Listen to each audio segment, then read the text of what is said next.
سلام.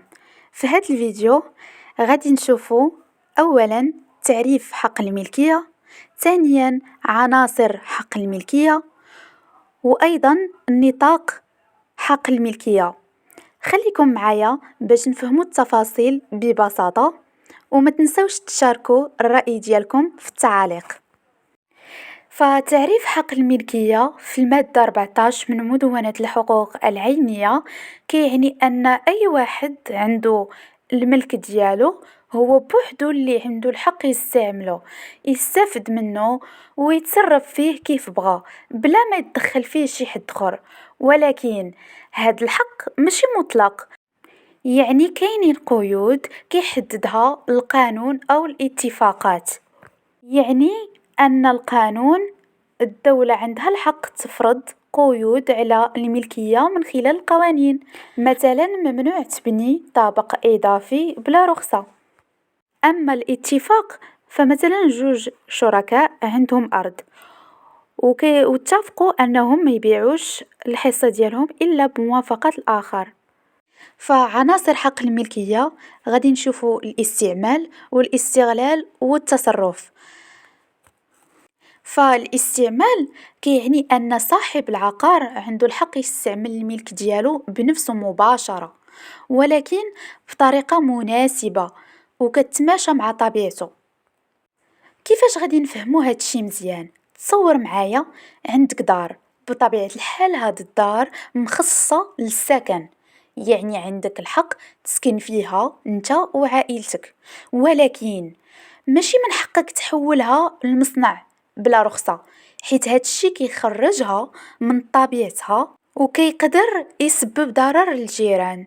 فنفس الشيء بالنسبة إلا كانت عندك أرض فلاحية، انت عندك الحق تخدمها وتزرعها، ولكن إلا بغيتي تبني فيها الدار راه خصك دير إجراءات قانونية، حيت الأرض مخصصة للفلاحة ماشي للبناء. أما علاش قلنا وهو مقيد بذلك؟ المقصود أن حتى لو كنتي صاحب العقار خاصك تستعمل الملك ديالك بطريقة ما تخرجوش من طبيعته وما تضرش بالجيران أو تخالف القانون. يعني عندك الحق تستعمل الملك ديالك ولكن بشروط. ودابا غادي ندوزو الاستغلال، كيعني أن صاحب العقار عنده الحق يستافد من الربح اللي كيعطيه الملك ديالو. والفرق بين ثمار العقار ومنتجات العقار أن ثمار العقار هي الحوايج اللي كيعطيها العقار بشكل دوري ومنتظم بلا ما تنقص من قيمته الأصلية. يعني الملك كيبقى كيف ما هو وكيستمر في العطاء. أما المنتجات العقار فهي الحوايج اللي كيعطينا العقار بلا انتظام، وباش ناخدوها العقار كيوقع فيه تغيير أو نقص. فمثلا الشجرة إلا قطعتيها ما غاديش تعاود تطلع بوحدها، خصك حتى تعاودي تغرسي وحدة جديدة عاد يمكن ليها تطلع. دابا الفرق الأساسي اللي بيناتهم راه باين، الثمار كتجي بانتظام والعقار كيبقى كيما هو.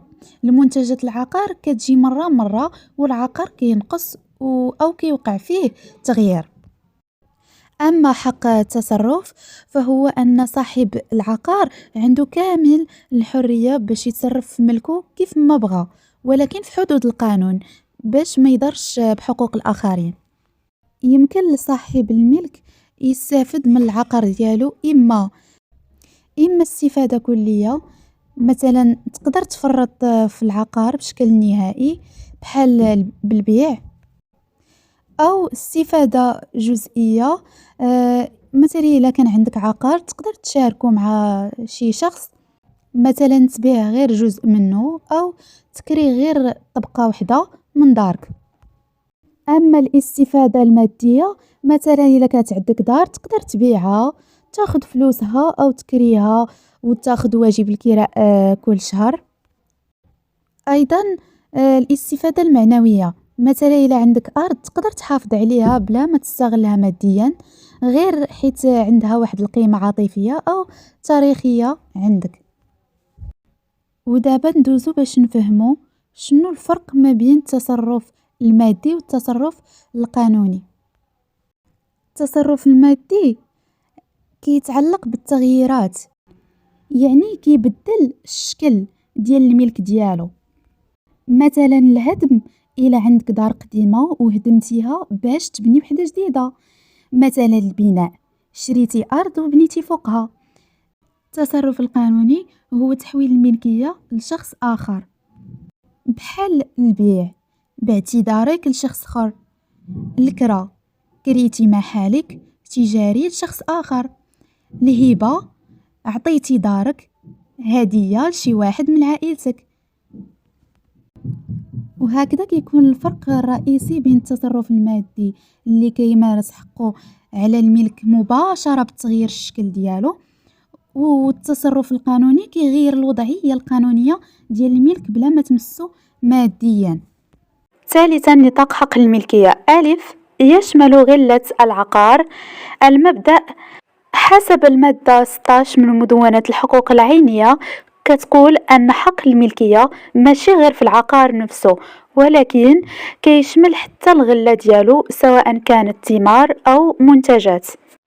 المقصود بغلة العقار هي أي دخل أو ربح كيجي من العقار.